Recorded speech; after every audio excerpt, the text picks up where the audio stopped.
Hello everybody, welcome back. And today I'm going to briefly talk about leverage. So I hear this word kind of thrown around a lot online. I think a lot of times it's really hard to follow like what people mean.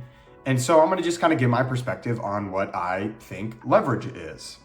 This is not financial advice. This is just my opinion and my perspective.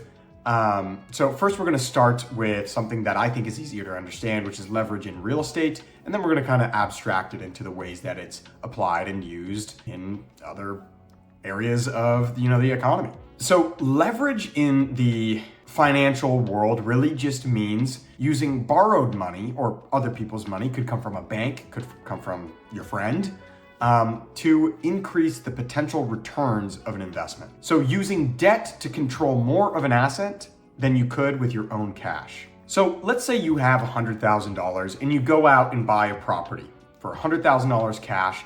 It appreciates and increases by 10% and somebody comes along and buys it from you for $110,000, right?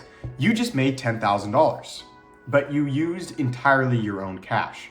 Now, let's say in the same situation, you bought a property for $100,000, you got 80% financing from a bank, so a mortgage, so you have to put 20% down of your own money, right? So that's $20,000. You sell it again for $110,000, you make $10,000, you have to repay the bank of their loan that they gave you, which was $80,000, but you make $10,000, right?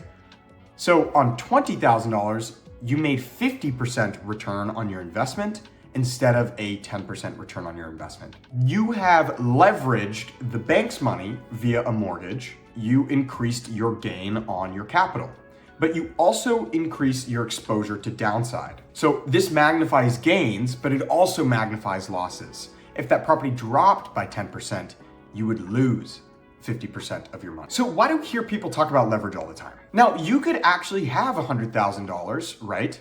And instead of buying one property for $100,000 cash, you can now buy 5 properties and put 20% down on each one, right? So leverage allows you to almost hedge your risk in a way through various markets. Like if you're expecting a certain amount of return on one market, if you have all your eggs in that basket and you're wrong, you're going to lose the shirt off of your back. But if you're diversified into 5 different markets, into 5 different investments, the odds that one goes bad could happen.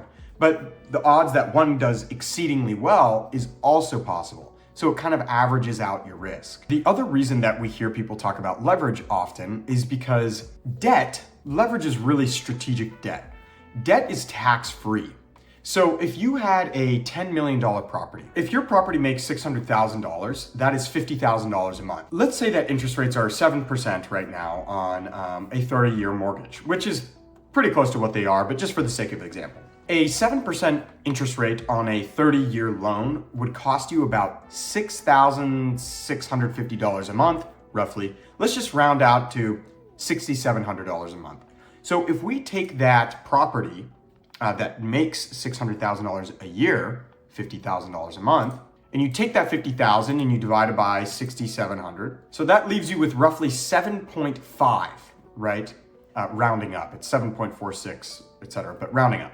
So 7.5, that is the amount of millions, right? You can borrow $7.5 million against that income. And this is pretty incredible. Your property that makes $600,000 a year can leverage $7.5 million based off of the income that you have on the property, because a bank is willing to finance that because it's secured income. You can leverage $7.5 million. The bank will give that to you in the form of a refinance or a mortgage, and that money is tax-free.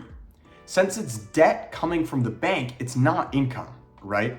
And this is why we hear people all over YouTube and Instagram and all these, platforms talking about leverage and debt and how it's the key to wealth. It is, because you don't get taxed on any of it. So if you wanted to live a life where you were not taxed and you had a massive portfolio of properties, you could just constantly borrow against your properties tax-free.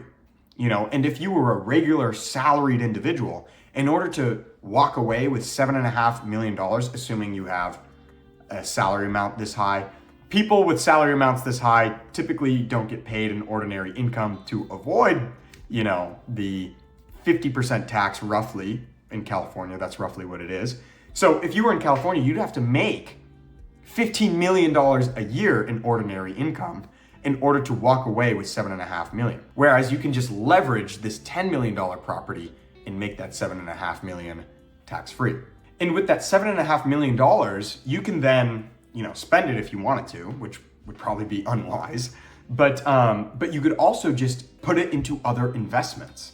So then you can leverage that, maybe buy more real estate, and that real estate grows over time. And then you can leverage that in the future, right? So this is how you can see via leverage, you end up gaining this ability to snowball. So leverage is the reason that we're able to have as much economic growth as we do. The banks operate almost entirely on leverage. This is the fractional banking system. So you as a depositor, right? When you put your money into your checking account in the bank, let's say you have $100, the bank can borrow, they do borrow actually.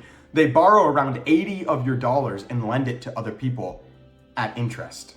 So the number that most banks usually keep in cash reserves is around 20% of the amount that depositors have in their bank, right? So this is really crazy. The number that you see on your screen, on your phone, on whatever app and whatever bank you use is actually kind of not real, right? Because that money's lent out to other people. And this is why maybe you've seen like some of these memes online or whatever, where it's like, on this date, we should all just go to the banks and take our money out, right? This is what's called a run on the banks.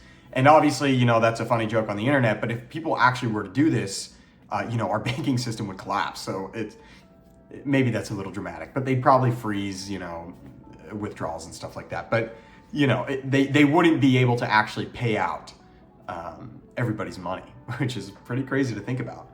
But because of this, we have more economic growth than we would otherwise if we didn't operate with debt. Or with leverage, right? So, it's a trade-off. And this is not the only way. It's not just, leverage isn't something that just the ultra rich use or whatever to get more wealthy, right? This happens in everyday life. So when you use your credit card, you're technically leveraging your credit worthiness to go buy things with money that you do not have.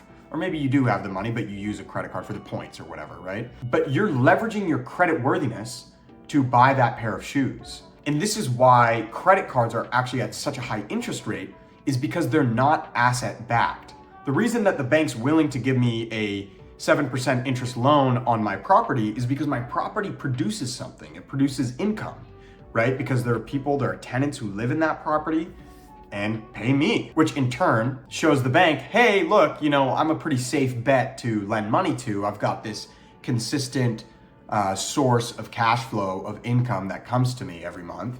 And so yeah, give me money and they'll do it.